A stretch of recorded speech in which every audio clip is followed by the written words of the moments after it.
Hey everybody, welcome to Snooze Button for Tuesday, December 29th. I am 85% sure that we're actually streaming, but I don't see us live on the thing. I don't know why that would be. Do either of you see that we're live? It sounds like it's going great. I'm gonna check. I don't see any live No, it doesn't look like we're live to me. Okay, what is your fucking attitude? I get one try, and all of a sudden there's attitude. No, this is not attitude. This is misery.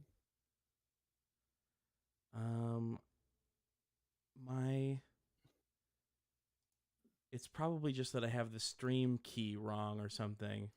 Button. Oh, okay. Okay, on YouTube. All right, 3, 2.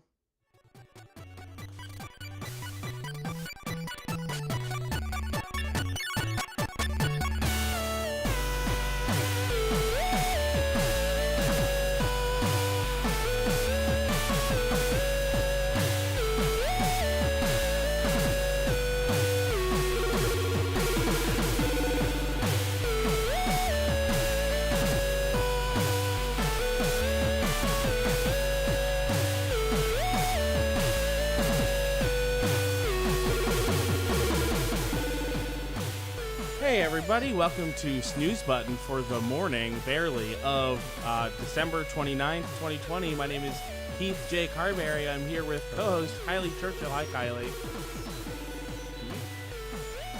Hello? I'm also here with John. Hi, John. Hi, John Davies. Hi, thanks for having me. Yeah, no problem. Did you hear Kylie when... Yeah, Okay. I heard her say, huh? Oh, okay.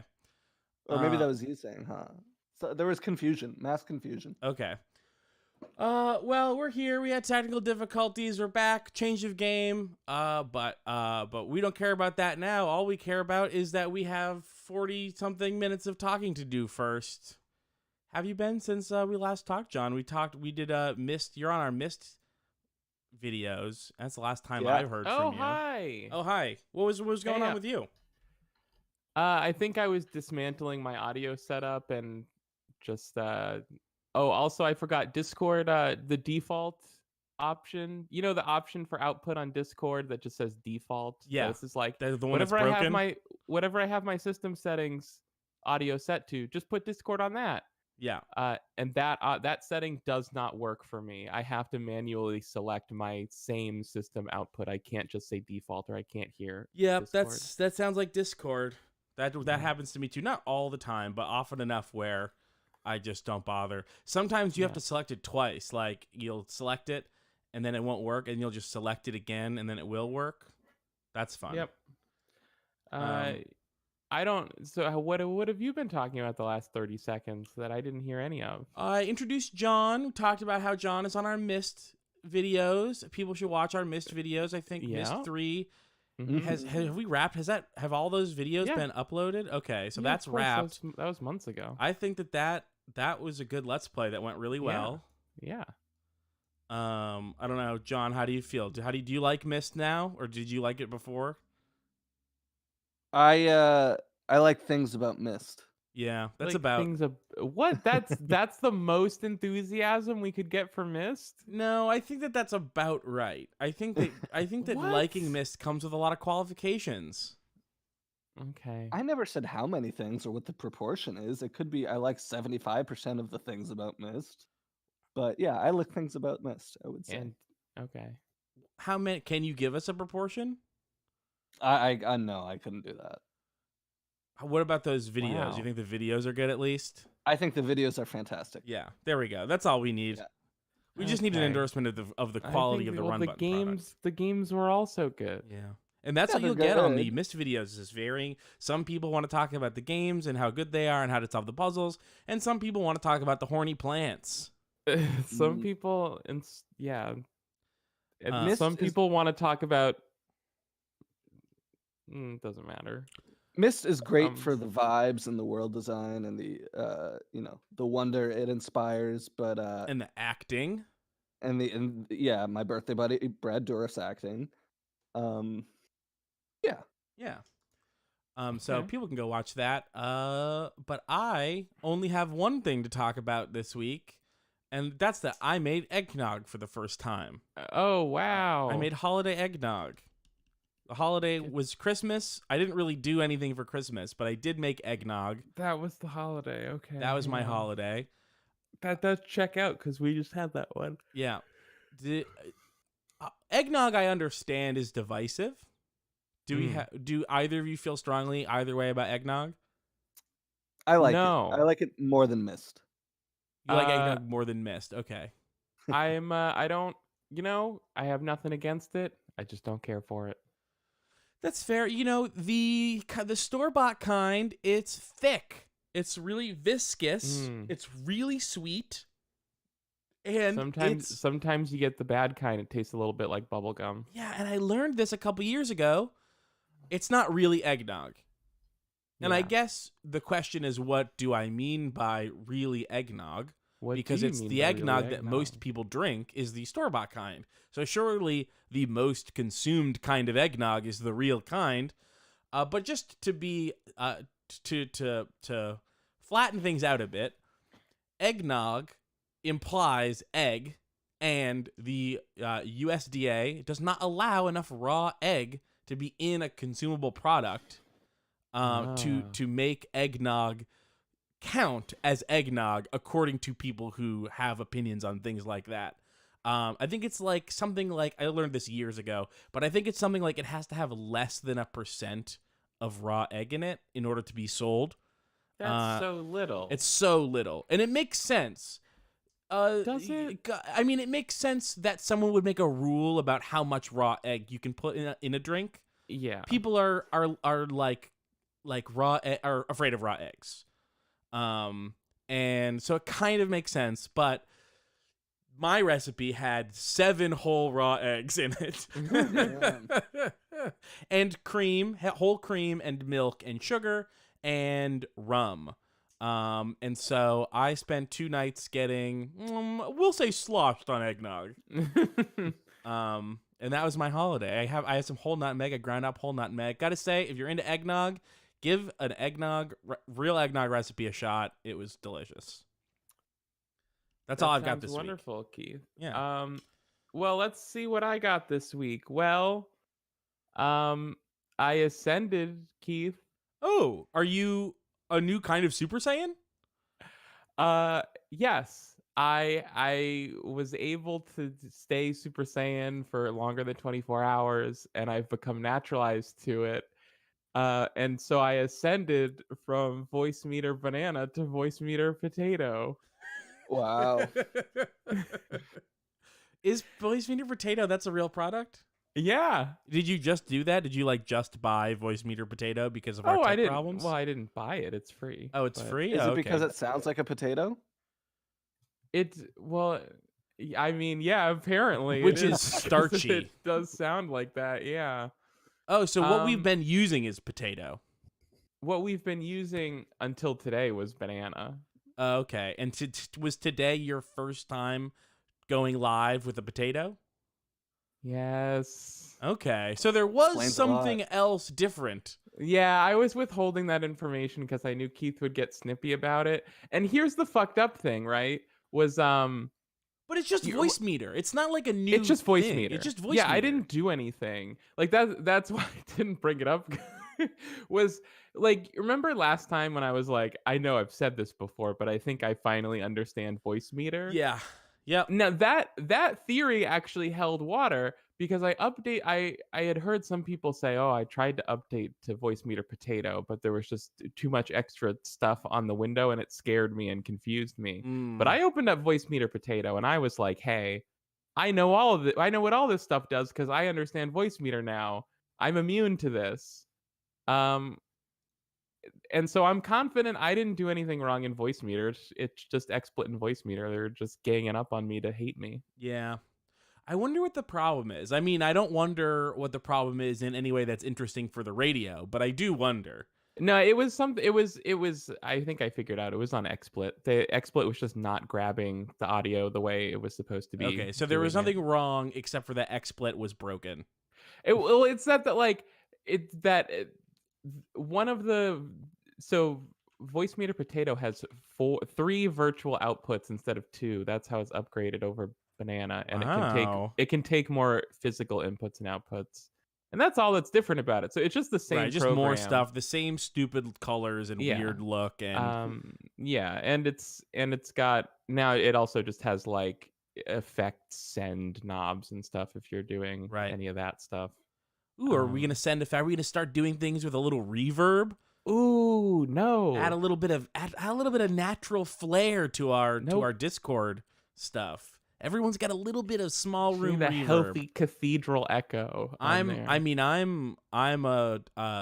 you know that I like to do stuff old fashioned. I like the analog. I like analog shit. I think that if we want to start adding reverb, we need to both get reverb guitar pedals and have our outputs from our mixers going into a reverb pedal and then that into the makes computer. sense. Yeah. You should get some reverb plates if you really want to go analog. I would, I bet how about big spring rigs? We'll get a big spring rig reverb. It won't sound natural, but it will sound cool. Hey, sorry, Keith, that part where you said that you're into only doing analog stuff, could I get the response from the in the mixer button, Keith? What does Mixer Keith think about that statement that you made? That was easy. No, that wasn't Keith. That was somebody else. That was the Staples spokesman. I don't know. That's I don't not have anybody. a good one for that. Oh, I just wanted your petulant laugh.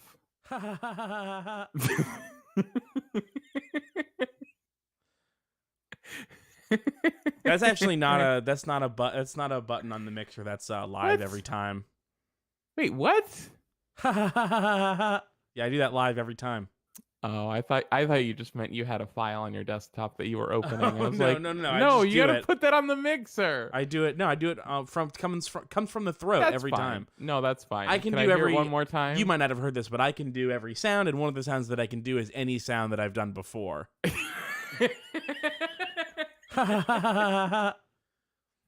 It's incredibly accurate. Yeah. I love it. It has to be, or it wouldn't be true that I can do every sound. Yeah. How many sounds can you do, John?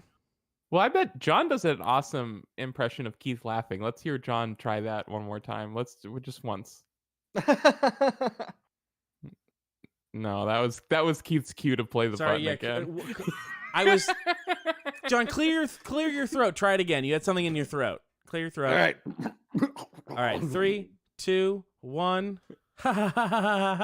There it is. That was pitch perfect. Holy Thank shit. you. Yeah. I needed to warm up a little bit. Dueling Keith laughs Yeah. over here. You can tell the first one you had a little bit of gunk in your throat, and it also sounded a little bit sad.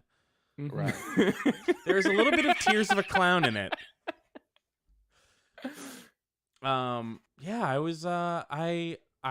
was thinking if John is actually sadder than Keith, there's no hope for any of us. Hey, I'm not always sad. No, I just meant like no, whatever. We were gonna play Yakuza today. We had a change of plans, but wow. Yeah. What were you? Was that a spoiler? I'm just mad. No. Oh, you just don't want to be reminded? I'm just upset about it. Okay. I was gonna host the stream. I was gonna be using the new voice meter setup that was totally gonna work this time. Yeah. Even and though then I've when said it that a didn't bunch work, of it times, ruined your plan for it to work. And I was gonna do Yakuza. Yeah, I'm just autistic and I don't like when plans change. That's all. So like I spent a week getting prepared for the snooze button plan. And the plan changed right at the end, and that's what I hate. Yeah, not even right at the end. It changed a little bit after the end. But it's funny because I'll just switch off my Xbox. Don't need it anymore. The other half of this is that I was so prepared to talk about this because I've been playing pretty much nothing but Yakuza games for like 2 weeks. That's funny. Yeah. And so I came in here ready to talk about Yakuza. 0, Yakuza Kiwami 1 and 2, the eventual release of the 3, 4, and 5 HD updates to Game Pass in March. Wow. It's going to be a Yakuza year. Now here's the thing though, I've heard Yakuza 3 is like the real speed bump now that Kiwami 1 and 2 exist. Because it's now all of a sudden the oldest one. Well, that it was the oldest one, and I also heard that it was perhaps not particularly great the first time round.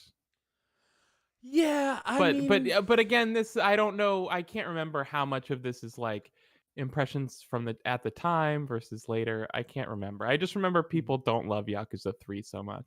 That's fair. Yeah, I actually haven't heard much about it at all. I didn't really even know what I was getting into with Yakuza 2. I knew that the thing was that there was another tough guy whose main thing was wanting to fight Kiryu to be known as the main tough guy.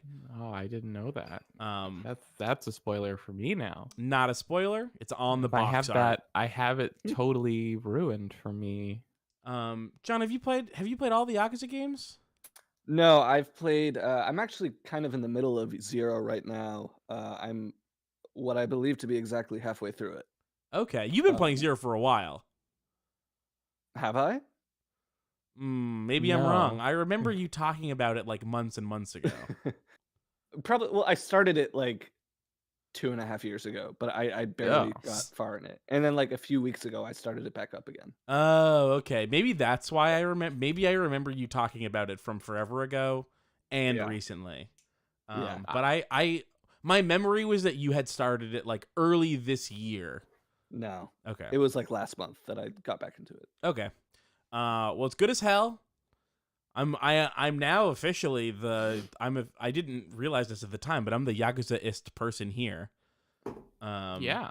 You should have already known that. I thought that John had played more of them, but that's fine because that just means that I'm the best here at mahjong. I'm the best here at beating up all the people.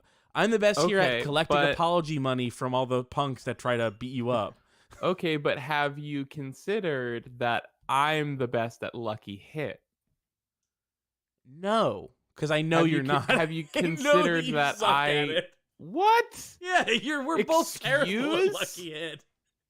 I'm okay at Lucky Hit. You can speak for yourself. You can disparage your own Lucky Hit skills if you like. All right, look, I'm the one that has been editing Shenmue 2, and I know that we have like 3 hours worth at least of Lucky Hit content in which we make absolutely no money at all ever. Oh, that's not my fault. That's the game. I didn't make it like that. You're just saying that you would be great at Lucky Hit if the game was made different? No, I just mean like it's not my fault that Yakuza 2 gates its progression behind Muse. I'm getting a message from John in the Discord. I'm getting a message from John in the Discord with some interesting information on it, Keith. With some interesting information, what is it? It's that we're not live. We are live, but we must be live on a let's see. God damn it. It just defaulted to being unlisted. That's what happened. Sorry. I'm not capable of getting along with you anymore. Yeah, I know. Because here's the thing. Here's what happens. Now that we're live, let's air it out. I just feel so capable of letting you fuck up all the tech stuff leading up to a recording for up to an hour without getting snippy. And minute 1, you're down my throat about literally anything going wrong. I think it's funny that you thought you were holding back that whole time. I totally was. All right. We got a Game of the Year podcast out on time, though. Yeah, we did. So that's really all. We got it out on Christmas Day.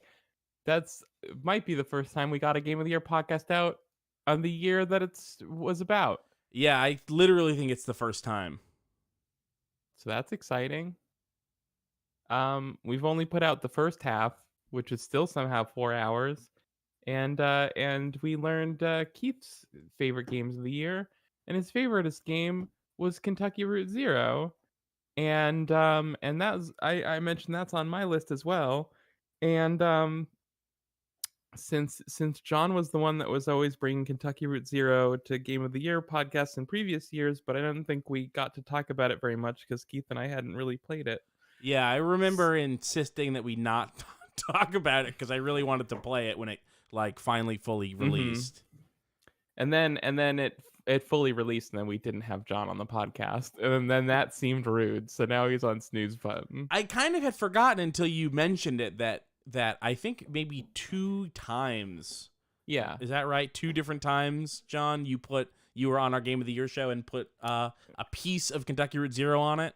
Yeah, I think he put 3 and 4 on the years that those came out. Yeah. Sounds right. Well, it was definitely 4. I don't know if I was on it when 3 was around, but I'm almost positive you've had it on 2 different years, and 3 and 4 are the only years it could have been. You don't think it Right. could have been 2 and 4? No, it was definitely not 2 and 4. No. I'm saying it was probably just 4. I don't think I was on the podcast when 3, the year that 3 came out. I'm gonna pull. We have our lists. I'll pull them up right now because All right. that's. Well, John, you We finished. can You get finished to it, the- I presume. just don't remember it. Did I finish it? Yes, I did finish it. What did you think? I thought Ooh. the last chapter was very beautiful, very beautifully done. Yes. But the very ending beat, Mm, felt a little. It felt a little off to me. Yeah. Yeah. Are we gonna talk spoilers at all? What is No. That's what No. I'm kind of dancing around. no, But- we're not gonna talk spoilers. Okay. I'll just say it felt like a little maybe idealistic to me right at the end. Okay. I don't know. I don't think it did. I mean, I think it feels, like it feels a little idealistic until but only because it ends there. Well, I mean, I think there's idealism in the final act of Kentucky Route Zero more so than the rest of the game, but there would sort of have to be because the rest of the game is so pessimistic and miserable. Yeah, but the thing is, arriving at that point of idealism is just like, oh, we just climb up out of the hole. Like, okay, great. Hmm. Oh well, but Um, I think the thing that the end for me, the thing that the ending implies is like, it's like, so the game cuts like right before the obvious thing of like, there's a bunch of stuff to do and who knows what else goes wrong. Like it's more like the story ends and we just don't see the bad thing that would eventually end up happening. Like they don't flash forward and go and everything was great and they finally were great. Hmm. But Yeah. I do understand. I understand that, but Yeah. I still I don't disagree with that. But like, even to end on that point without doing that still feels like a little. I don't know. I mean, I think they're allowed a bit of hope throughout that last chapter, which I think is attained elsewhere in that chapter. But that last, I'm probably focusing too hard on this because it's really a minor quibble in the grand scheme of You're things. talking about it's like 2 minutes worth of a 15-hour thing. Yeah, Yeah. but you know, Hey, it's the last 2 minutes that counts for a lot. Yeah. Kylie? Hmm. So when you're talking about the end, you don't just mean like the camera pans over and the last shot and then it's over. You mean the part before that? When they're all in the house. Oh, okay. Yeah. So just that part when the camera pans over and then like it's over. I guess so. I don't remember specific camera Oh, okay. movements, but The thing for me about the ending, and we touch on this a little bit during the Game of the Year thing. You can listen to that to get more of this. And I'll do this without spoilers, promise. Okay. There's You might be. I'm gonna say before that you might be thinking of a thing we we mentioned right after we were done Oh, with Game you're of the right. Year. Yeah, I messaged you this afterwards. There's a MacGuffin, right? I mean, I'm maybe being slightly unfair by calling it a MacGuffin. I don't mean it to be There's a there's a narrative thread that's present from Act 1. There's two narrative threads that converge in the last interlude that then doesn't get brought up in the last act, even though a character that's there was specifically tied to those two threads, and it's very weird. Which ones are we talking about? The last interlude is the one that takes place in the TV WEPV station or whatever. John, I'll just put it in the Discord text. Yeah. So if you remember the last thing that happens in the interlude before like the end, I'll say the fade to black of the interlude, where they're in the thing, and then there's a character that shows up that like to that place and then isn't interested in it. Yeah, there's I guess you could just say there's a significant character in Kentucky Route Zero that doesn't get a ton of resolution on their story by the end. Right. Is that fair to say? Yeah, and even in a case where it's like, well, or there's actually two. There's two characters that don't get a ton of resolution on their story. Even in the case where you're like this character is mysterious, is meant to be a mystery, is not meant to have like questions answered. Then there's still like, well, this person would still ask, right? Like this person would not just ignore that this is the place that's tied to the person that they're looking for. I mean, you don't think that it's just that the point is just supposed to be like, oh, it's like they brought them there. The journey was the thing. No, I don't think that.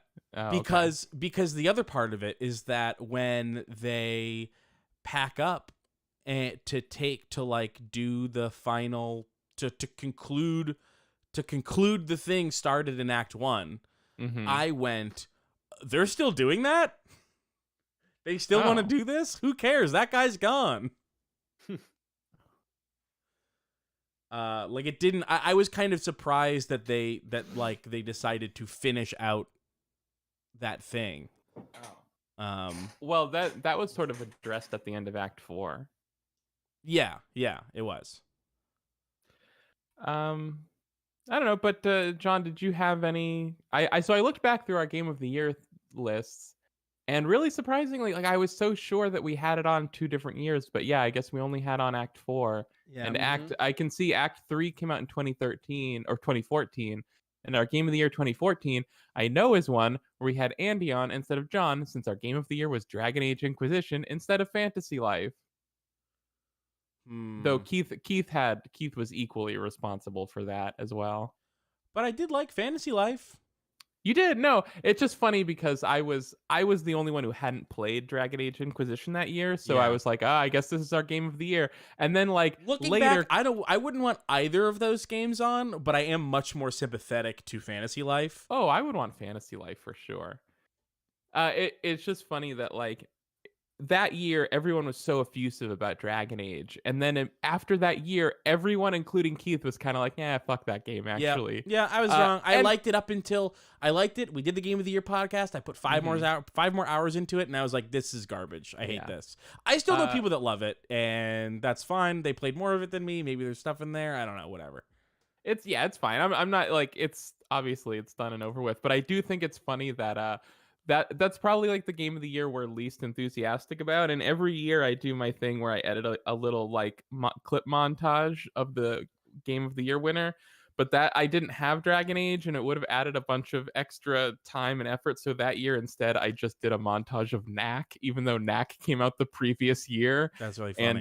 And that's just appropriate, I think. It's what Dragon Age deserved that year, I think. So I've kind of been tempted to play Dragon Age Inquisition just because I've kind of had a hankering for a medieval kind of fantasy sort of game. But It sounds like. Yeah, people liked it. Like, I haven't heard that it's like God, bad. It's so.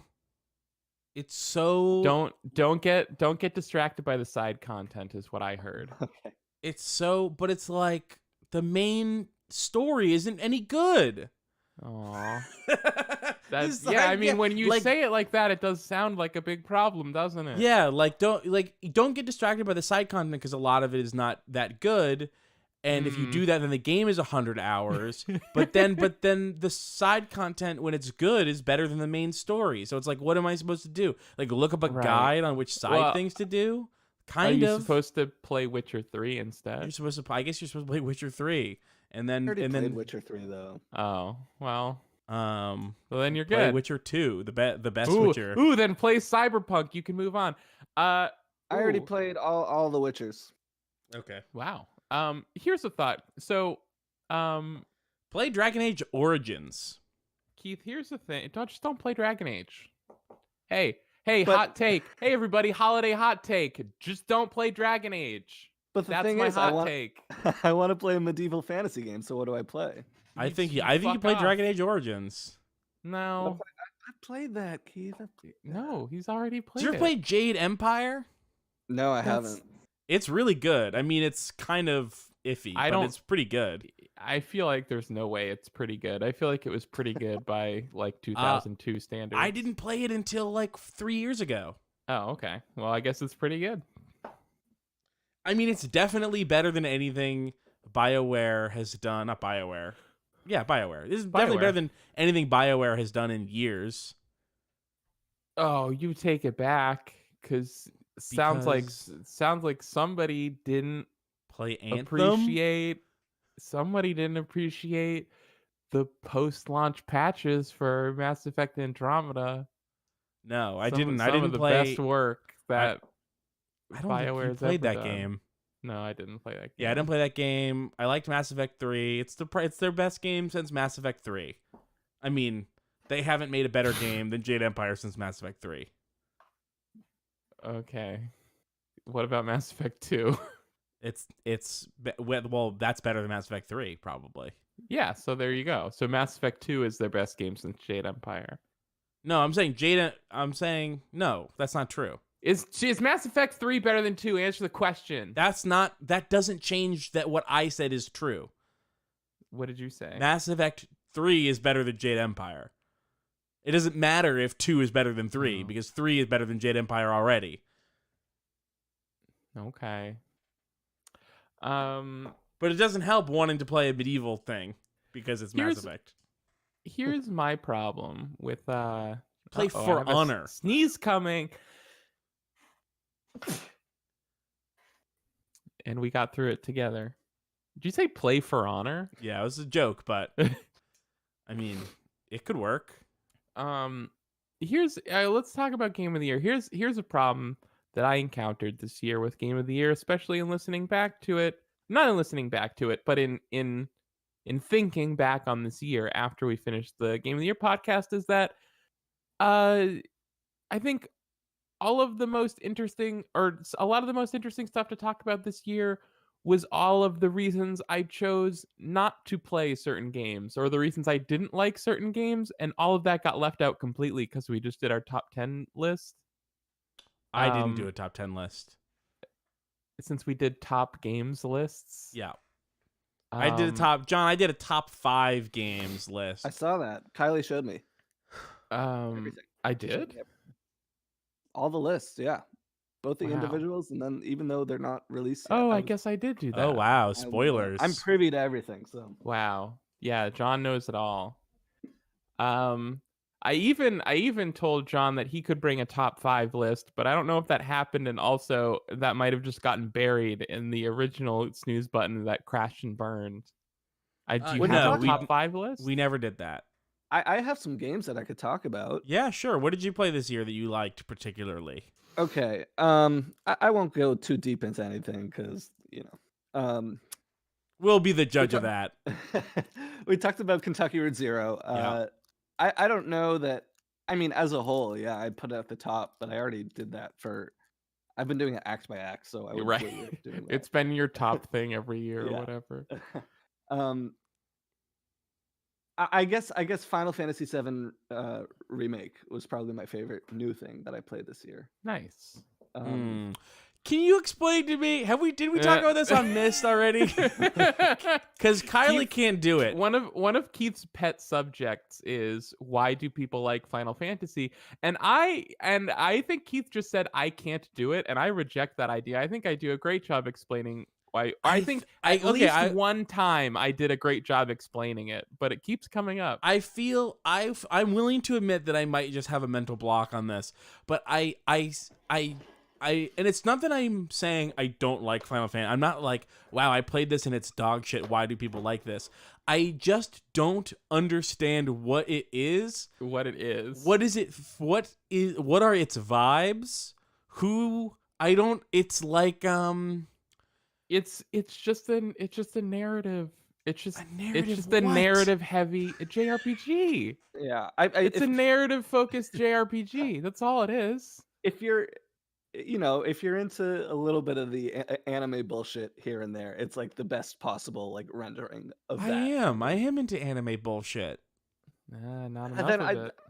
I don't know. There's something about the broad appeal and the polish of it all, especially in the remake, that I don't know. There's something about Yeah. how the characters are rendered this time I think around. I think just very appealing. broad appeal is a good term for Final Fantasy because I think that is its main vibe. If you're like, why do so many people like this? It's just because it has broad appeal. There's a low amount of objectionable qualities and a high amount of of acceptable qualities. Minute to It's a- minute, what am it's I a lo- doing? You like, I mean, just imagine Pokemon, but replace catching and training Pokemon with fighting monsters on the way to the next story thing. Do you It's like, catch them? Do you catch when you do a fight? Oh, Do you catch no. anything? no, of course, no. I mean, Yeah, I shouldn't say of course not, but no. I mean, that would have come up by now in all of our discussions of what Final Fantasy Yeah, is. There okay. are Oh. there is a Final Fantasy that people say is a little Pokemon-ish. There's Also, a couple maybe. The remake, I think the combat is legitimately great and Yeah. like a reason to come to the game in and of itself. Because, Yeah, we're Yeah. we're simultaneously talking about 7 remake and Final Fantasy as a whole concept, which Yeah. is it's kind of two different things. Here's the most thing. action RPGs, the combat is just like whatever. Like Final Fantasy 15 is essentially just pressing down a button, a single button the entire Part time. of what I struggle with You Final have to here's the thing. We have to treat these like two different subjects. Do you want us to tell you what is Final Fantasy 7 remake and what you do moment to moment in those games, that game, or do you just want me to talk about what I consider to be the platonic Final Fantasy? Like when you say what do you do in a Final Well, I Fantasy? Because if guess- I'm answering like my platonic Final Fantasy is like 6 through 10. Like I could tell you what those are, but that's not what remake. So I 7 guess this comes to the heart, I think, of what is confusing about Final Fantasy is that it's its own world, right? Like presumably all the Final Fantasies take No. place in the same world, even if they're different No! universes. Nope. No, They're different planets. I keep They don't just- telling you. They don't just They're all reuse the totally- same planet. No, they're totally seperate continuities. Well, There but are they can be some that separate are continuities related, and but you take should place in the assume same that planet. No, but they don't. But they 12 don't. and Tactics are the They're only one. totally reconceptualized every time. But are they the except for same- like there are like there are monsters that are in every Final Fantasy game, but each one is like a new interpretation of that monster for that individual Final Fantasy game. And that's like the only common thread between them besides fantasy JRPG. But okay. So then is there a unifying vibe between the games, or is it each time there's a whole new vibe? How do you like Final Fantasy if it's different every time? That's why there's exactly. Well, you So don't. you don't necessarily. Yeah. But there are definitely people who say they are, my favorite franchise is Final Fantasy. Here's the thing. This is the legacy. I think this is the legacy of Final Fantasy 4 through 10. We skipped 5 over here, But basically every game 4 through 10 were all white hot, except 8 was kind of a pile of dog shit, but it kind of skated by on 7's goodwill. I've heard people say that they like 8 the best. Exactly. Maybe think that's 8 is just pretty maybe rad. I'm thinking of people who like 6 the best. No, I 6 is mean the best. there are people that like 8 the best, but those people have just recently emerged. This was not like whatever. It doesn't matter. Okay. The general consensus on 8 was that it was very bad for many years, and now I think like enough people that were 8 when they played that game are like now older and they love it or Okay. something. Okay. Oh, so is Here- the here's- reason That's so okay, mean. John, It's so let mean John to go. 8 fans. Let me explain the reason. I think I can explain the reason why you can, even if they're all different, why you can be the fan, like say, oh, I am a fan of Mhm. Final Fantasy as a series definitively. And it goes back to what I was saying about that kind of broad kind of appeal of being like the most like easily digestible, like kind of like anime Mhm. bullshit that there Yep. is, because it's always done obviously like on a huge budget level or a huge production level. And they are very easily consumable, which is not to say that they're like throwaway, but they are just like, they'll appeal to your senses and your heart on like a very base level that may not always be like completely deep, but it does always have the potential of just being Mhm. like very like immediately satisfying in a way that is always kind of familiar at this point and does kind of play on nostalgia in a way. Maybe it didn't do that at first, but I think that's part of it, if that makes Um, sense. Yeah, I think also, I mean, maybe if I'm trying to describe like the general vibe of Final Fantasy games or what I think of as Final Fantasy games, it's like low impact gameplay that I think one of the biggest vibes of Final Fantasy of why it's so popular is like the low impact gameplay and the sense that the only impediment to your triumph over the game is the amount of time that you put into it. So it's, you're almost never going to run into a challenge in a Final Fantasy game where it's like, oh, you just have to execute so good, and if you can't do it, you're out. Like it, you just go Right. grind. Yeah. Like any RPG, but Right. more I'm so. familiar with the grind. Yeah, so it's, you just go grind and then you can beat the boss or whatever. And also it's this I think of a lot of people that get deep into playing Final Fantasy games, it becomes a thing Uh-huh. where it's like, manipulating the systems to kind of break the game, and maybe different players gravitate to different entries in the series for different reasons. So people that like breaking the games by like exploiting the systems really like 8 because it's the most exploitable. Right. People in the And chat were saying that 8 is the best because it's the weirdest. I don't know what that yeah, means. 8 has a very unusual battle system. Okay. And also its story is kind of weird, but I think it's weird because it's terrible. It doesn't matter. Okay. But yeah, Final Fantasy VII Remix combat is yeah, it's probably some of the most engaging just like Yeah. action RPG combat that I've played. You could say Um, action yeah. RPG. Yes. Yes. This one's an action RPG. But it is still menu based. They sure do the action menu hybrid thing way better than Kingdom Hearts ever did it. Yeah, there is a big incentive to, kind of strategically be switching between characters and, choosing your abilities and not just wailing on the X Yeah. button or whatever. That does make every encounter kind of engaging and perhaps even unique unto itself. So I think this is part of it. I think this is part of what the issue is for me. You've got a bunch of different games in a bunch of different settings. And there's nothing about them that have almost anything in common. And people say What? that they're good, and I'm like, I don't get it. What is what is Final Fantasy about? And the answer is that they're each a 100-hour game that is not like any of the other ones, and so it's impossible to explain. I don't know. But I No, feel it's like not we impossible keep to giving you explain. explanations and you're Yeah. just not listening. I to don't them. And know. also, people say that they stand like companies. People like will go like, "Oh, I like Ubisoft games. I like Supergiant games." It's like, Yeah. I guess maybe kind of similar to that, but there's more in common.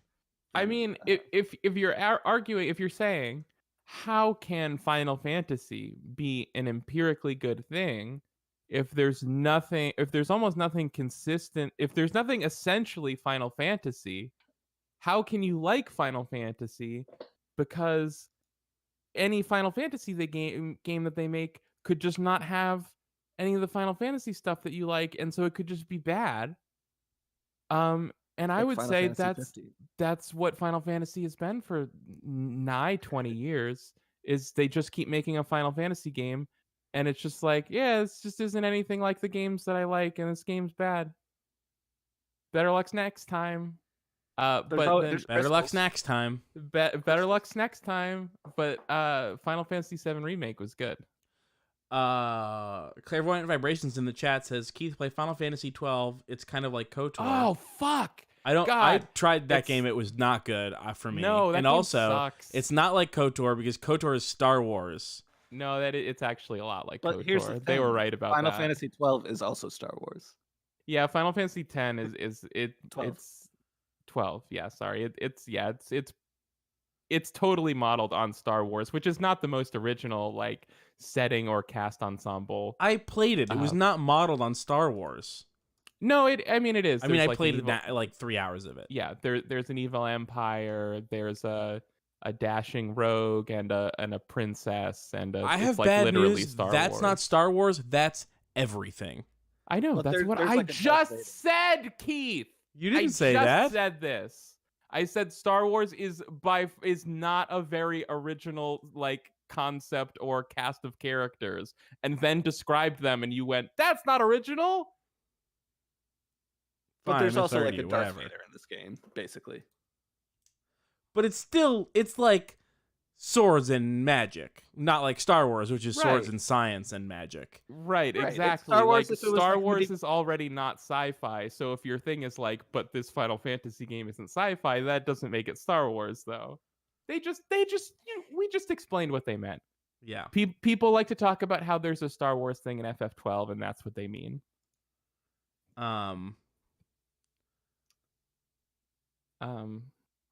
But yeah, I mean, I think It's also what? It's also it's I can't even remember. It's just turn-based gameplay.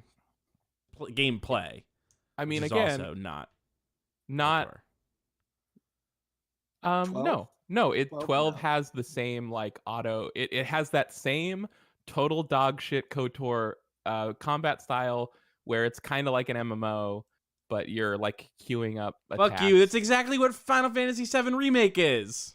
No, it isn't. Except it's new and looks nicer. No, it's No, it's better. definitely I mean, not there's definitely a commonality between like there's a thread between FF12's combat and FF7 Remake's combat, but it's just done. Yeah, the thread is 17 years of game design. Yeah, well, I don't like Final Fantasy 12. What the fuck do you want from me? No, we're talking about Final Fantasy VII Remake and KOTOR, the battle systems. Yeah, so like the KOTOR battle system like wasn't great, and then 5 years later Final Fantasy did it and it still wasn't very good. And now we're here. My other games of the year. Oh. I think I've said all I need to say about Final No, Fantasy. Remake. yeah, we have. And Um, give us your others real quick. What else did I play? Persona 5 Royal. I Oh. played. First Persona game that I finished to completion. Oh, how was it? Um, I didn't finish it. I loved it. Oh, I okay. really loved it. Which I don't game? know, Sorry, what was the game? Persona 5 Royal? yeah. Oh, Royal. okay. Royale. What's royal about it? There's an extra, semester at the end and an extra palace and An two- extra two new- semester. Yeah. That's a lot. Like 3 months? It is, but they skip through a lot of the days, and Oh, okay. it's an additional palace, and there's 2 more playable characters. I don't know. I didn't play the original. That's, so yeah, that's good forget because I looked at exactly. Persona 5 and I was like, not enough here. Get back to me when there's more of it. Wait, so Um, does it end in the same spot, or did they just push the ending back to Yeah, the... there's like an epilogue now. No, I haven't Oh. seen the original ending yet, and I wish I had watched it prior to this because then I could comment on the differences. But I feel like the original ending is probably better because from what I hear, it's more definitive because the royal ending is like a setup for Persona 5 Scramble, now Strikers in the West. So there's like What a is little that? Is that a soccer game? it's like Dynasty Warriors Persona or whatever. Oh, that sounds sick. Yeah, I mean it certainly looks more fun to me than whatever. What was the game you said right before that? Dynasty Warriors. No, before that. Keith, what did Keith say? A soccer game. Oh, it's a soccer game. Okay. Yeah, well, I was thinking of Persona 4 Arena. Like I think Oh, the fighting game? Yeah, Dynasty Warriors is a totally better fit for like Persona fan games than a fighting game, I think. Yeah, sometimes you just want to like kill 80 people with one slash of a giant spear. Sometimes you just want to wham on it and blow up 100 things. Have a whole game of wham on it is my just goal. Wham on it. Just wham on it. Yeah, I don't know if I can say much of like interest about Persona 5 Royal because it was like a kind of like a peak quarantine game where it's just like, oh, here's a thing I can sink a lot of time into and like not think about life, and it was perfect for that. Speaking of Final Fantasy, what else you got? Persona 4 was maybe the last time I enjoyed a turn-based game that wasn't Pokemon. Wow. I mean, that was Persona is one of the only. It felt for a long time, maybe it has changed a little bit now, but for a long time, it felt like the only turn-based RPGs that were getting made. Yeah, I thought the turn-based was good in this, definitively. All right, and it's Royal. What's your next one? All right, my next one. Did I finish any other new games this year? Not really. I finished Xenoblade Definitive Edition. I played a little of that, and I bounced off it again. I think that game is, let's say, hella overrated. But the first half of that game is pretty good, and then it gets completely tedious to play, and the story becomes just dog shit by the end. Is it? This is Xenoblade Chronicles, you said? Yes, Xenoblade Chronicles 1. Okay. Which I'm glad I played because just going into games that weren't released this year, it did lead me into playing Xenoblade Chronicles X, which I think is a much more interesting game in some ways.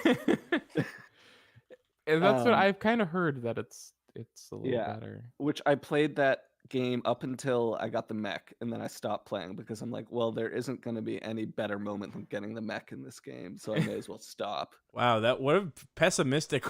Yeah, there's no way they can top this. This is Xenogears brain poisoning right here.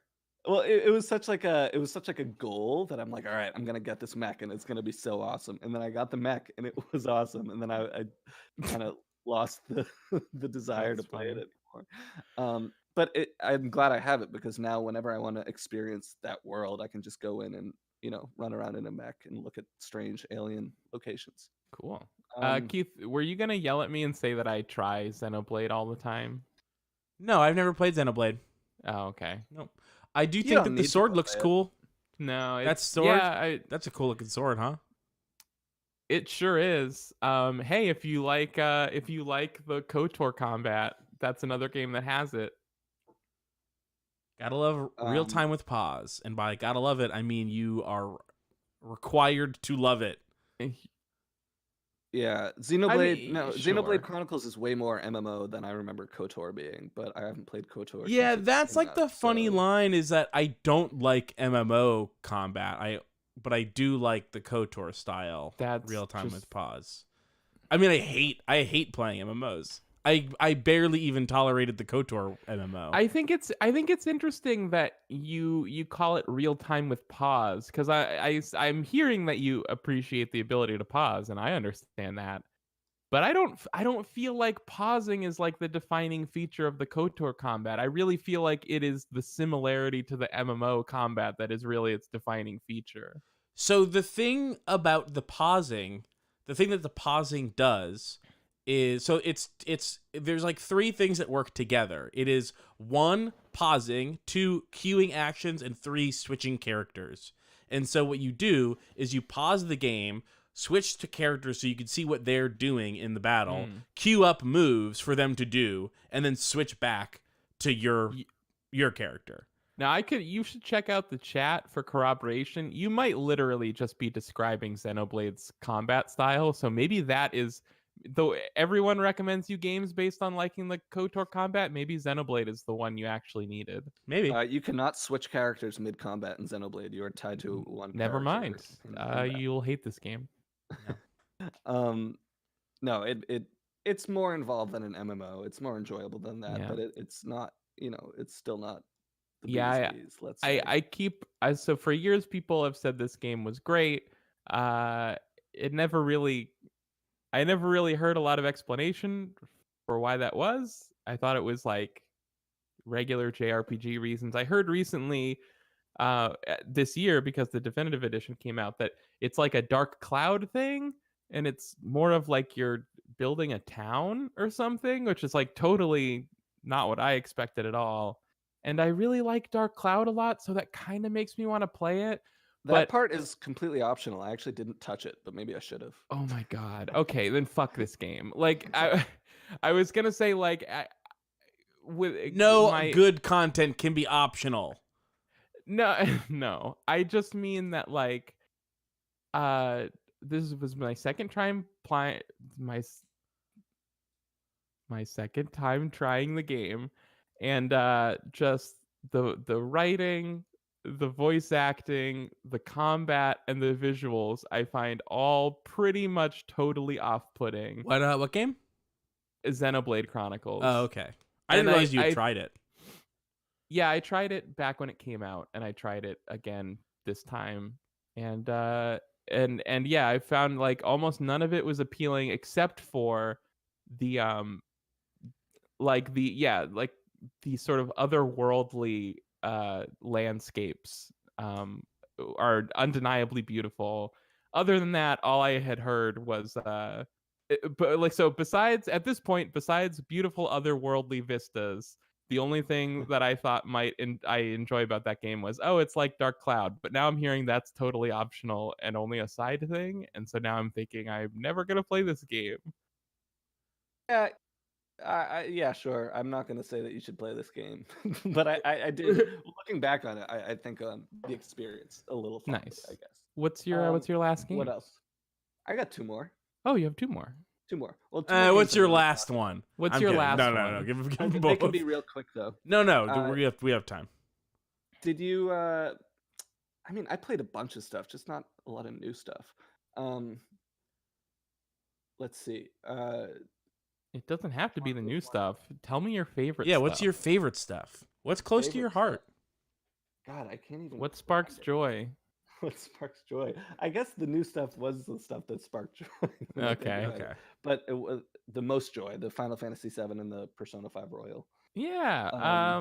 Wait, what were the last two on the list? Oh, it was just what's it called? What were we just talking about? Xenoblade Chronicles and Xenoblade Chronicles X. Okay, I thought you said you had two more. Oh, okay. X was one of the ones. Two more new games. Genshin Impact. Okay. I had some good time with. Talking about switching characters on the fly. I saw someone in chat. Yeah, that's one of the most fun parts of that game for sure. Yeah, that I completely forgot about that mechanic when we talked about it on the Game of the Year podcast, and it didn't come up. And so, after we were done, I was like, "Oh wait, we forgot about one of the most interesting parts of that." Yeah, game. every time we go to talk about this game, Kylie interrupts with not being able to stand Paimon, and then we just argue about how important it is that Paimon is annoying. Well, I was also about to say we should wrap back around to a little bit to Final Fantasy VII Remake, because every time that game comes out, Keith just yells about explain Final Fantasy to me. I don't get it. It's like when an old man hears about Snapchat. I don't understand what you're saying. They disappear? What do you mean they disappear? It's just, Hey, Keith, it's like a band, right? It's like they had those albums from years ago that kind of established their sound and people loved them. And now they have they're putting out new albums, and maybe their new albums sound a bit like their old albums. Maybe they sound totally new. Maybe they go back and forth between evoking their old sound and playing with new sounds. You're saying that Final Fantasy is a band. You're saying that just because Robert Pollard calls it Guided by Voices doesn't make it Guided by Voices, but No, Boston I'm saying- Spaceships might have actually been Guided by Voices. I'm saying no, I'm saying that when Axl Rose got on stage with 5 nobodies and said this is still Guns N' Roses, he was totally right about that. They weren't nobodies, but I see your point. Yeah, no, I don't. You don't know it. anything about Guns N' Roses. You don't know it, but not also not knowing anything about Guided by Voices. You also sort of agreed with me. Good. Genshin Impact. That's a game where I played a bunch of it and I was like, oh, I guess I'll stop. But now I'm feeling the urge to play it again. Like I'm like, man, I really enjoyed my time with that. I should finish what was left of it, I guess. So I'll get back to that. The music in that game is incredible. Honestly, that's like when I hear the music, I like feel tingly feelings in my spine. The music is really good. The problem that I have with that game, and we talked about this on the podcast as well, is that there's just no way around the fact that their free-to-play mechanics at every turn make everything worse. Right. This is true. Which is probably why I stopped playing for a while, because I was just like, ugh. But did you spend any money on it? No. How did you get through the periods where they make you grind for 3 hours and not let you progress any of the story? Did you grind for 3 hours? I didn't have to grind, because if you just do the side quests, then you usually get up to for the world level. No, I always was doing side quests. Getting called out. I don't not know. a real gamer. How far did you get? I stopped like a little after I began the Leeway segment. I did a lot of Leeway stuff. Okay, so maybe after that point it gets. Actually the first period of grinding was the worst. Like where it was like actually there was 2. I had to grind somewhere during the first arc and then again to get to the Leeway stuff, and it was like you have to be X world level. And I was like 3 world levels behind, and it took me like literally 2.5 days worth of beating away at stuff to get up to the right world level to proceed. No, I don't remember having to do that. Really? So I guess I've heard other people having to do this. I guess I'm just maximizing my Genshin Impact time in a way that is. Yeah, you might have been doing more side stuff like during. I don't know. I don't know what the answer is. The problem that I have with Genshin Impact is that people are like, "Oh, the exploration is so good," but the exploration is all just treasure chests. Yeah, it's not very good. It's like, yeah, it looks cool, but all it leads me to is like a chest with stuff that gives me like a bunch of like a dozen things that I don't even know what they do and whatever. I think just XP shit. It just gives you like XP papers. Yeah, I think the stumbling block for me on Genshin Impact maybe is like it seems like it's totally impressive for a free-to-play game. I mean, honestly, the whole concept of a free-to-play open-world single-player RPG is like brand new. So that's what's really interesting about Genshin Impact. Like, because you were talking about how you don't like the free-to-play elements, and you're never going to get around free-to-play element. Like, free-to-play elements are always going to detract from a game, and they're never going to improve it. They have to be obtrusive, or they won't get enough people to spend money. Right. Which I did. I spent about $40 on this game. Yeah.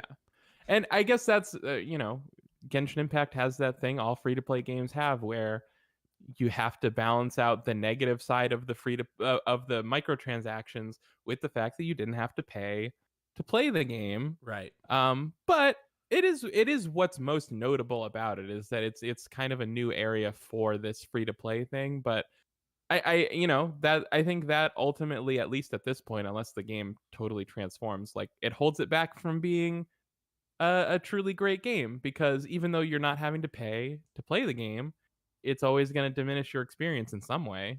Yeah. Mm-hmm. For sure.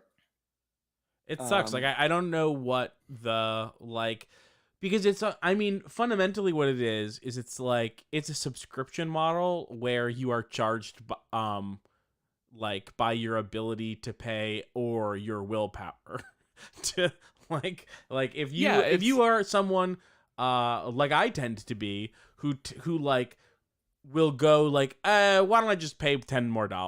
Yeah, I was gonna say that, like, I know some people that are, they will rake themselves over coals to spend the least amount of money on things possible. And I'm not sure that free to play games are for them either, because then they're just going to chain themselves to the worst possible experience for the Right. sake of not spending any money on it. But then someone like me, whose usual response to something is, let's just pay a little more to get the good thing that we know will do the job. Like, I'll pay. But it's a loot box game. You can't just buy the thing. Exactly. That's why I can't play these kinds of games, is because in a free to play game, there is no option for just spend the little bit of money for the better thing. It's only spend more and more and more. Spend all your money for all of the stuff, and there's no end to it. Or there are some free to play games where it's like you spend $25 and then you're incredible at it, and the game, and then you're awesome at it or something. But like, that's not fun either. Like, that also ruined it. Yeah, there might just be not a good way to do a free to play game. Yeah, it's like I don't have to yell about Paimon to say, like, I'm not sure that Genshin Impact can ever be a great game that I love. Like, it feels like for a free to play game, it either, like, for a free to play game to be truly great, it kind of has to feel like you're ripping them off for getting the game for free. Yeah, Like, totally. You have to feel like they shouldn't have given you this much for free, but that's not a good thing either. Like, the whole concept is flawed. I will say there is a lot for free. Right.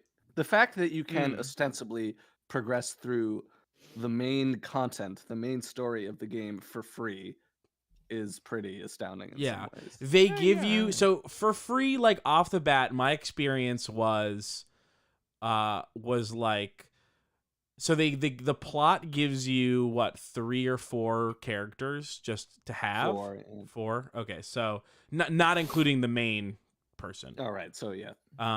So it gives you a full party for free, and then in addition to that, they gave me the like currency to do, I think probably like 20 or more pulls, like, of boxes. Oh, wow. For free. Hey Keith, real quick, are we still gonna do a game after this, or is this gonna be like an extra long we can still do a game. add-on? Yeah, totally can do a game. I guess it's up to you guys. Do you want to do Star Wars, or do you want to just keep talking about this stuff? Either one. I don't.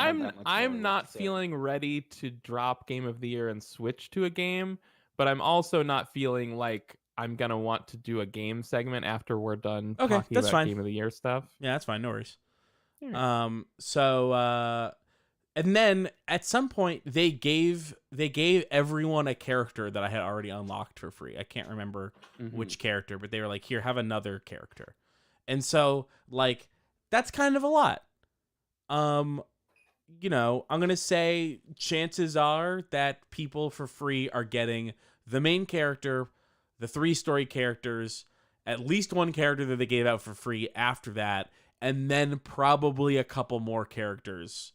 Oh, they did guarantee you another character from your first pull, which is free. And then probably another 1 or 2 characters. So you kind of have a pretty decently sized rotation of characters that you get for free, and then all of the story content is also free. But yeah, I don't know. Like, it just was like I just didn't like a lot of the characters that I got from that, so I spent more money to get more. And did you get more? I did get more. Yeah. I never got a lightning character that I thought was fun to use. I don't like any of the spell casting characters. Anybody that uses a book to cast spells, I think not only is it not fun, but it doesn't work properly. There's all of them have this thing where you have like a basic attack and then like a charge attack, and I cannot get it to reliably do that. Like when I hold it, it will just like at crucial moments I will go to do a last charge, and instead it will do like a little thing, and I can't get it to charge. I don't know what that is. It's definitely not on my controller end because that button works 100% of the time otherwise. So they give you like a spellcaster thunder person, and she just sucks. Right. Here's my other qualm That's too with bad, 'cause that Genshin sounds cool. Impact. My other qualm with Genshin Impact is while the combat does on a moment-to-moment level feel exciting, whatever you want to call it, that the elemental combinations is like everything seems to interact with everything else, and so like I don't know that I never Yeah. felt that there was a way to meaningfully like choose different elemental combinations. It never felt they all puzzly. just- It always is- just felt yeah, like they all just kind of felt the same. It was just Yeah, yeah, is- like oh, wind okay. sucks, but then wind plus anything is good. Hang on. Is this the thing? I think I heard about this. It's basically like the magic system, like that game Magica that was all about like you have 5 different elements, but you have, Yeah.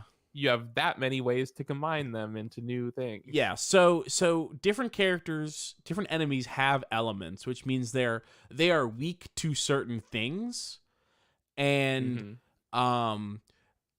the different powers are sort of like accelerants of each other. Like there's not like if you try to combine water with fire, it doesn't like make a weaker attack like you might expect. It makes like steam, which burns people or something. Like there's no way to fuck up a combination No, I mean, except that that makes you're sense not to me. you're not like optimizing it for like you Right. shouldn't be using water and wind to make strong wind water against a water enemy because it's not weak to the water. Right. You know what I mean? But it doesn't really feel like nice and puzzly. I heard there's people that do really like how the Yeah. magic system works. I think it's fine. It just isn't super interesting or very deep. Yeah, that's honestly so it does sound exactly like the system from Magica, and that's Okay. why those games never appealed to me, because it just sounded like a lot of homework to try to memorize a lot of combinations for like maybe not that much gameplay depth. Oh, I feel like this is the opposite. There's no reason to memorize anything. Oh, okay. Yeah. I mean, which is everything like does something. it's like yeah, everything does something. It's sort of a Maybe plus it's or like- minus where it's Maybe like it's like the Magica system but automated in some way. it's not deep, which is not super satisfying, but it also is not demanding, so at least it's not like making you do work for no reason. Like really all you need to remember is don't use fire on a fire plant. Don't Right. use wind on the wind monster. Yeah. And that's it. Everything else is good. Or like, unless it's an electric enemy, electricity will like overload enemies, and that's not like it was zero amount of brain effort, I think, to like get the way that the elements interact down. At first it seems confusing because you're like, how come fire and water makes mist? What? But That and makes then sense to me. uh, It's steam. You heat up the water and it yeah, becomes but steam. then it's like it just feels confusing because everything works, and then once you realize that everything works, then it's like, oh, then I don't have to remember it. Because yeah, I was like, I couldn't figure out like, well, what does steam do? And the thing that steam does is it hurts everything. And Well, that's it sort of the answer probably- for all of them. It hurts you in a fire way and a water way. Yeah. So yeah, I think that the elements are fun. I don't think they're super deep. John, I agree. Mm-hmm. Are we ready to move on from Genshin Impact? Did you have more story stuff you wanted to talk about with it? I think Story you had, stuff. I think you had almost mentioned something specific, and then we talked about characters and stuff. I don't know the story. Like I don't know. It's fine. Yeah, it's fine. I like it. I got lucky. I got the wind guy that everyone wanted, and he Venti. rules. I got Venti. Yeah, I Venti. didn't get Venti. I got Venti. I mean, here's the other problem with the free to play game. Venti is literally essential to me. only ever using Venti to travel around the world.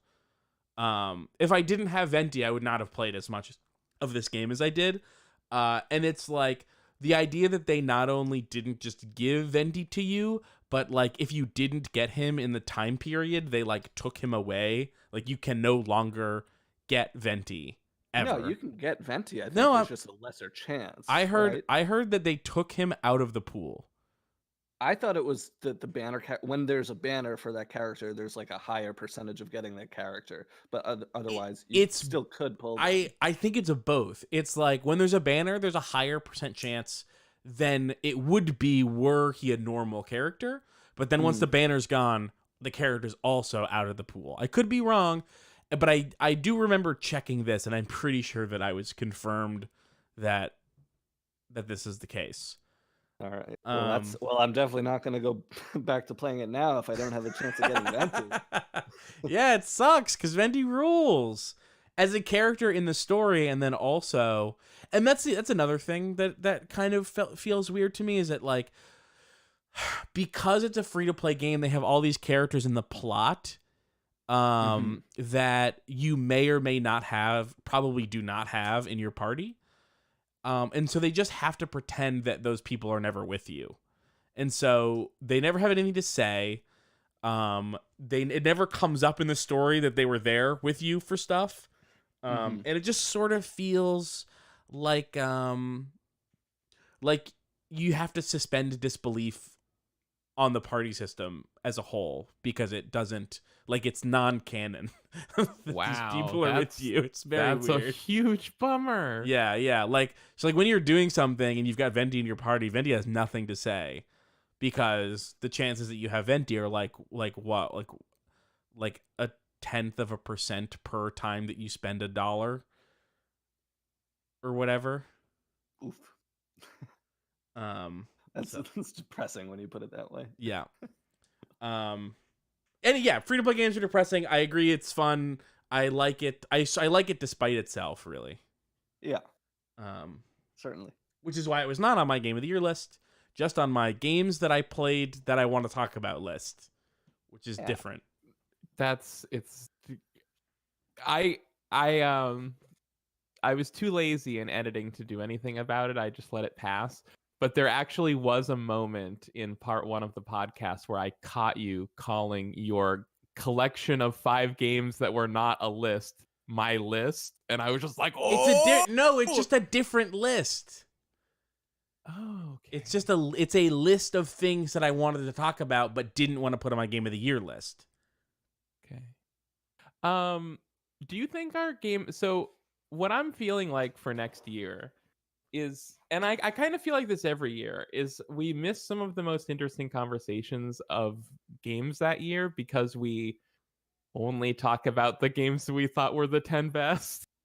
I don't know. Do you think we should do like a format change? Should we only do top 5s now, and then we can put in a part 1 that's like, let's go through a curated list of this year's releases and say what we thought about them, good or bad? Because like we didn't. The thing for me is we didn't even say the word Cyberpunk in our whole Game of the Year podcast, which is like the biggest story of the year. No, I mean, but it's not a biggest stories of the year list. I guess, yeah, you're right, but I think that's just what I'm more interested in nowadays. I guess, like, you know, I think it's fine to have a podcast every year where we don't have to talk about, where we just talk about the games that we liked. Yeah. Like, it's fine. The game just, that we I don't think it's what I want anymore. The game that we knew we wouldn't like from the company that's constantly like smearing shit all over itself, and then it came out and it was hated by the people that knew that they were gonna hate it, and also the people that thought they were gonna love it. No, on January 1st, I could be wrong. I could be misremembering. I think on January 1st, 2020, I was fully expecting that Cyberpunk could totally be a game that I love. And I'm not sure that I even knew about any of Cyberpunk Red's like PR problems at that point because I don't pay attention to them. CD Projekt Red. Oh, what did I say? Cyberpunk Red. Cyberpunk Project Red. CP Project Red. Yeah, CP Project Red. I don't pay attention to them, and so yeah, like the absolute stunning night and day from what I was expecting from Cyberpunk to what I got from Cyberpunk is absolutely, to me, one of the most discussion worthy Yeah, topics of the year, and we kind of missed it. I definitely like when the game was announced forever ago, I was excited for it, and then just slowly got less and less excited for it the more time CD Projekt Red existed and doing the shit that they do. And I don't think that there was a time this calendar year where I was confident that I would like the game, but I definitely it had been true at some point. So I think a lot of people felt that way, though. I think a lot of people probably, up until very recently, were like, I will probably like this game despite itself. Right. Then it was like a total shit show. But then the other side of it is that, according to them, they sold 13 million copies. I know, that's so depressing. It's like one of the fastest selling games ever. You heard they pulled it from the PlayStation Store. No. Yes, I did. I did hear this. Okay. Yeah, John, did you hear this?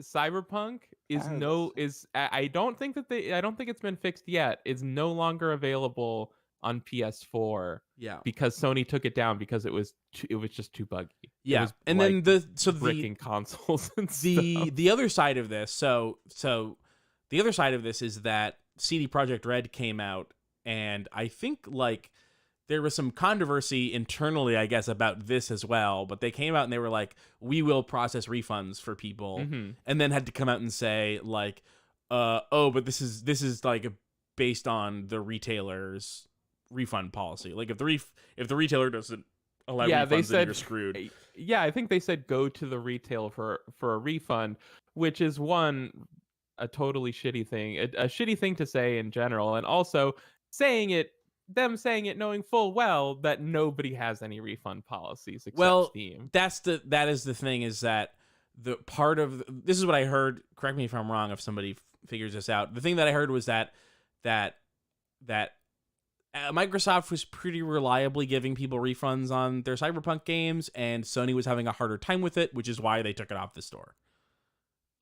Because it was causing problems where people were trying to get refunds that they didn't want to give. Right. So I don't know if they ended up giving those refunds, but I do know that they were like, let's cut this problem off by just not selling it. Yeah, I don't know if they remedied this at this point, because I might be listening. I think because I heard about these on some podcasts, but I think I'm kind of like a week or two behind maybe. But it was something like it was basically like, if you've already reached out to us for a refund for PS4, we'll refund it. But other than that, like we're cutting that off or something like that. I think Microsoft in all of this, Microsoft stepped out and just said, we'll give everyone refunds for Cyberpunk. Yeah, which is like the that. only sensible thing to do. Like, right. I understand that neither of them want to give refunds to anyone, but it is only, like, I get it. It's weird with software because it's never used. So it's like every store has a policy where, yeah, you can return anything that you bought unless you opened the packaging, and then all of a sudden it's a problem. But software, that doesn't make any sense. So they had to make an exception for it, where it's like, well, if it's software, you can't return it because it can't ever be used, which means that everyone could always return software. Well, one, yes. And two, I mean, if you really want to get down to it, often stores got rid of their refund policy on games because games were so often screwing people over with, pre-orders and ridiculous expectations for bad games, that people were going and getting refunds on games all the time. And so they just said no. They said you can't do that anymore. Yeah. If it's designed to screw people over. Yeah. If you bought a game disc and put it in your system and the game just didn't start, you could get a refund for that, because it's like, oh, it's like an error at the factory, like it was pressed wrong or something. Right. So when CD Projekt Red puts out this game that barely functions on any platform, at what point is that also an error at the factory? Like, And this You is like I mean, I don't know. Like they had to crunch to do this. I know, like, these poor developers have been crunching for like what, 2 years and or it's something. it's like just stop. Just work Just normal put it out and late. put it out Dude, late. Hey, sell 13 million copies of your game next year. do it later. And then I'm sorry, is that so unreasonable? Sell the fastest selling game ever next year. And okay, and I know that like there's this strain of like video game criticism that I think happens a lot like on YouTube. It doesn't happen a lot at like outlets. But there's a strain of people that like their big issue is, remember when they used to put out games that worked? No. And the answer is no, I don't. I don't remember that. Yeah. I just remembered when they couldn't fix them. I mean, it is true that games did, on the whole, come out in more complete states than they do now. Right. But only for and this problem has always existed on PC because that was always a platform you could patch on. I mean, after a certain point when you could guarantee like internet connectivity or whatever, but like the problem was there much earlier in PC games is what I mean. But yeah, the thing is like without there are times when this is true where it's like they wanted to put this game out so that they could sell the game. No, there's no one who could have looked at it and gone, yeah, it's good, it's ready. Right. Like, it's just impossible. And so it just seems like a cynical cash grab.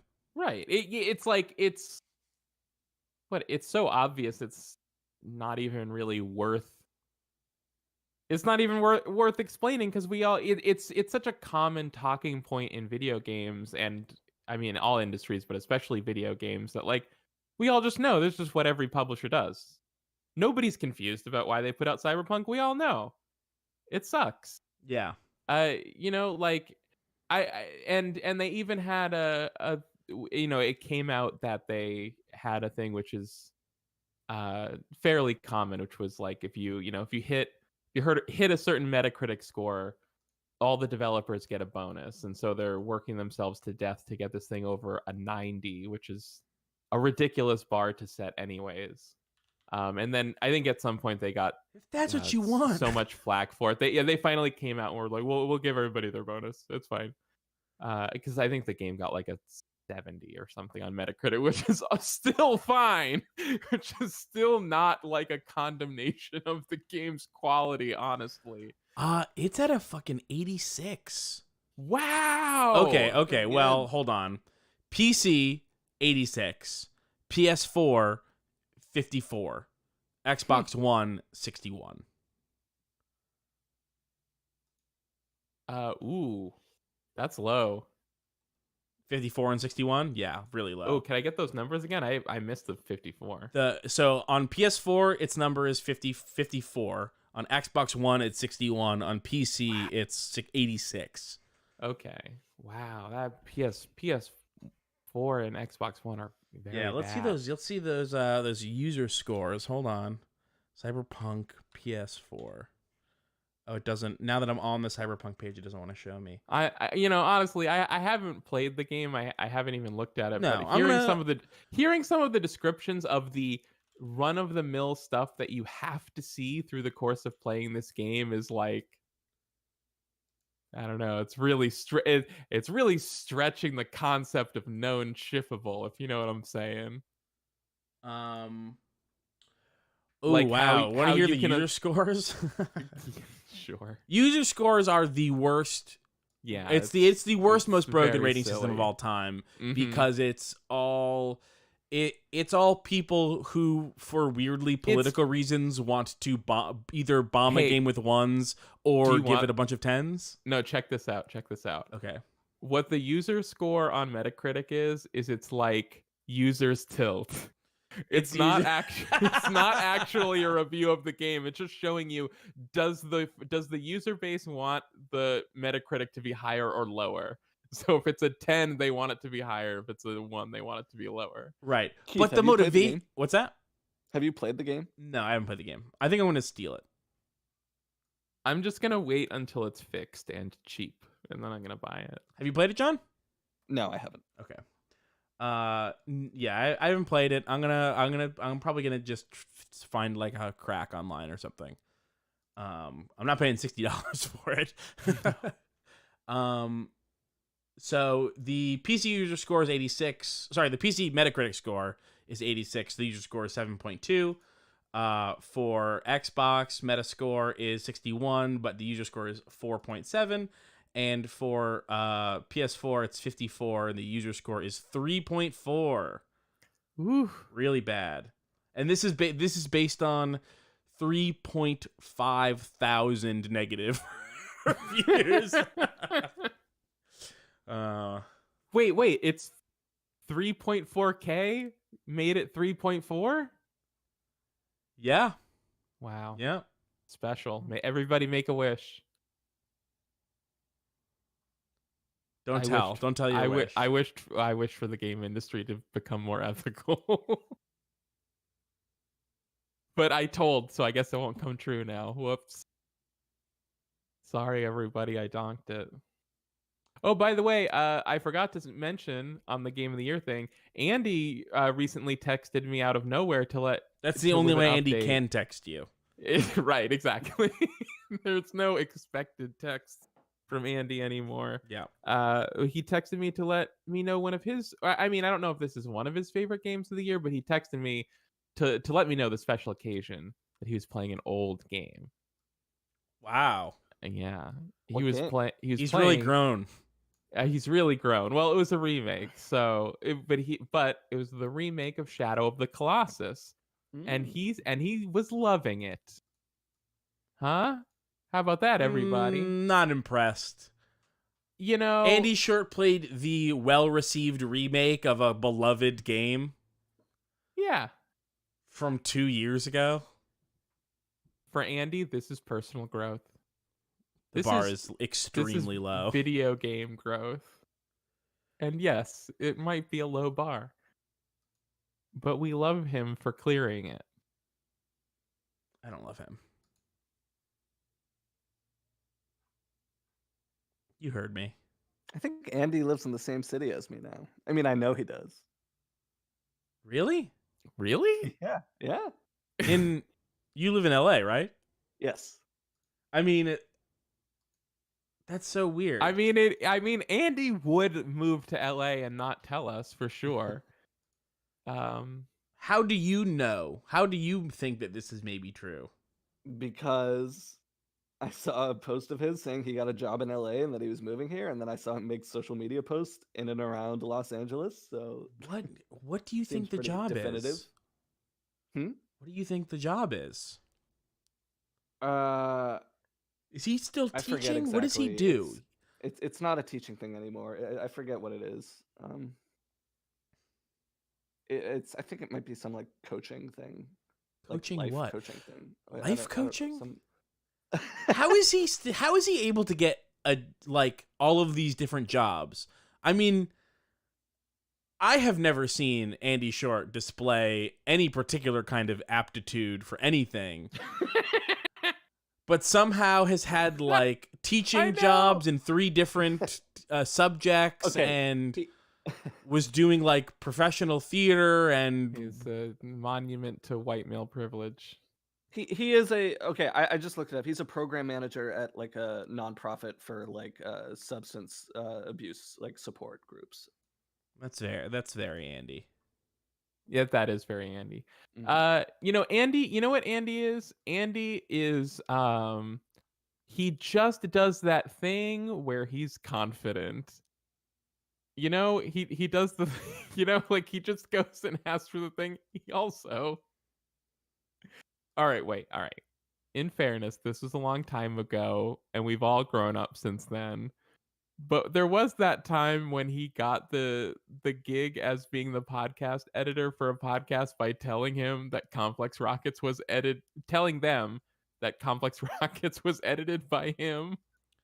No, I didn't And know then- that. And then he came to me and was like, how do you edit the podcast? I didn't know this. Yeah. God, I The- would have Destroyed him. I would have I was gonna say I would have exorcised him from my life even Earlier. sooner Yeah. if I knew that he was getting a job. I can't even get a job doing this, and I do this. It wasn't a job. Yeah, I mean he wasn't getting paid for it. It was like Boston. It was like It was at Improv Improv Boston. Boston, Yeah. I remember when he was doing it, and I was like, "How did you get this job?" And he was just like, "I don't know." Yeah, I remember it once in high school. A few times throughout like middle school and high school, there were like instances of Andy like accusing me of weirdly lying about things for no reason, and I never understood why. And then I just realized this because that's what Andy does in most situations. Yeah. I just realized that Andy, all of a sudden living in the same city as me, is a very familiar situation to when he transferred to my school, like just randomly, and Oh, that was maybe just like he's- suddenly a thing. Is he stalking you? He's chasing you. Is he chasing Yeah, you? he's chasing me. All right. Well, Well, if you start seeing him out of the corner of your eye, let us know. We'll have you back on. let us. No.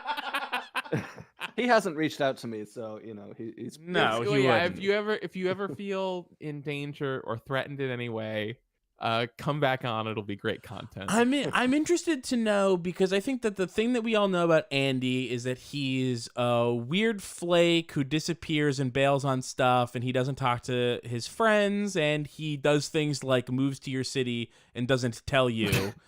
Multiple times in the same lifetime will do this. Because this is not the first time that this has happened.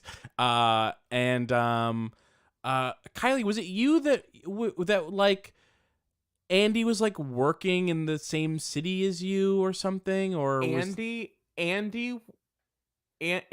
took a class out some on the kind of- Cape?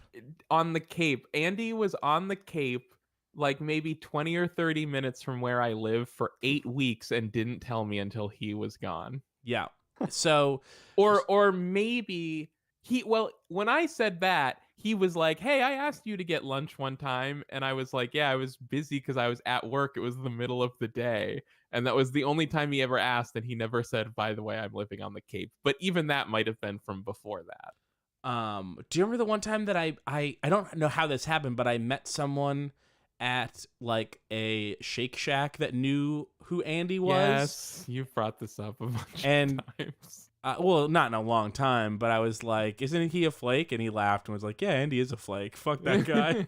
I don't think he said "fuck that guy," but there was definitely a vibe, at least, of But yeah, so I just want to know, who are the people that Andy does choose to talk to? Yeah, I don't know. Who is getting the text from Andy being like, and it's probably someone It's that he wants or- something from. but is probably his boyfriend and only his boyfriend. Yeah, you don't think that he's? Is- I think he comes across as the social guy. Yeah, that's the interesting part. He does seem very social, and yet does he have many attachments? Let's I think he psychoanalyze does, but Andrew they're- Short. I don't want to dredge up his past too much. Go but for I it. feel like he has let's a do support it. group. Let's pull it all. No, I don't. Let's Uh, move on. I don't know. All right, one more Andy story. Go ahead. Go ahead, John. Everyone had one. Oh, it wasn't a story. It was just, he's had his rough periods in his personal life where he has banded together with people that I feel like those are the people he holds closest to him. Okay. That's fair. And That they're get just, get those calls is what I'm saying. Okay. But maybe I don't know. I haven't talked to him in like 3 or 4 years. So Yeah. Yeah, Maybe that's not. right. You haven't. I like this this chat message from from Gigs in the chat that just says, "I think you can just lie in job interviews and it's fine." Oh yeah, that's totally And true. yeah, you I don't can. care Yeah. that he lied in a job interview. I cared that he stole my podcast edit valor. Right. I mean, not yours, mine, but Our. yes. Our. Okay. I mean, it retroactively it's sort of is, because Complex Rockets is like an extension of Run Button and you do a lot of editing for Run Button. But I did all the editing for the podcast back then. I did some. Okay. Didn't I do some? No. Maybe we've just been doing Run Button for so long that's what I'm thinking of. Yeah. But I'm pretty sure that I did some. Because we were teenagers, so it felt like a long time. It was only a year and a half. And it was Yeah. basically you weren't even on, I don't think, 50% of the episodes. It was mostly me and Andy. Yeah. 'Cause you Really, were the in- valor is all mine because I'm the one who recommended that name for the podcast. So Is that true? Oh, it is true. I thought. Oh, okay. I thought it was weird. I thought I remembered it as Mark Goodwin, but that just proves that it was you, because that's just so close. Yep. Something I remember Mark Yep. doing might as well have been something that John did. Guess so. Well, Did Did we have any final thoughts? Yeah, speaking of Okay, we do have final the thoughts. fact that John and I have known each other for a long time, John, one of the first things that we bonded over when we met in middle school was our mutual appreciation of Final Fantasy VII. Oh, I thought it was True. going to be of GoldenEye, because Complex Rockets and bonded over. Oh, gotcha. No. So now that we're not going to talk about what Final Fantasy is, what did you think about Final Fantasy VII Remake? What? I felt like we didn't get it. I didn't hear a lot about what you specifically thought about Final Fantasy VII Remake, like the storytelling and stuff. How did you feel about the way they expanded the story and what they did with the characters? Those specifics. I thought it was pretty rad. I don't know. Nice. I think it's like, looking back on it, it's like it's almost more the biggest thing is the excitement of not, like, because when you think about it, like, nothing about this part is really that different. It's more that you get the excitement of knowing that what's going to come later is going to be vastly different, but like, Okay. Oh, sorry. Oh, real quick, and I don't need it spoiled, but I actually haven't finished the game, so I don't. Whatever it was that happened at the end, I don't know what that is. okay. Yeah. So I don't know.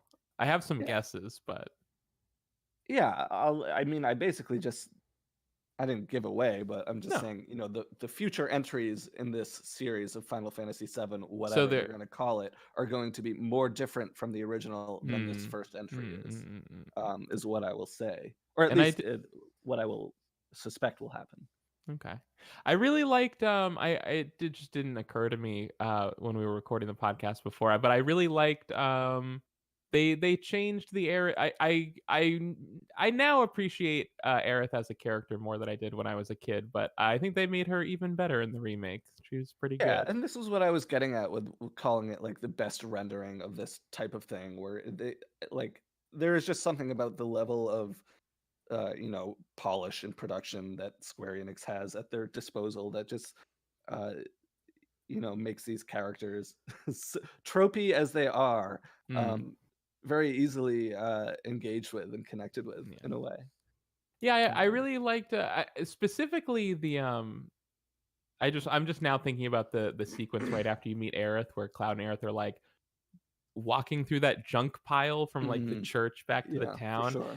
I just really loved that part, and I was really just taken with the experience of a story moment that I thought was like really fun and engaging, or not fun, whatever. It was just like a story moment that was an engaging from a game that I played as a kid that in retrospect feels almost just like a storybook that I was reading that now felt like it was, you know, in full living color around me or whatever. Was really exciting. And that was some of the best moments of the remake for me. For sure. And I guess that's everything. Oh, I should have put Clubhouse games on my list. That's what I realized.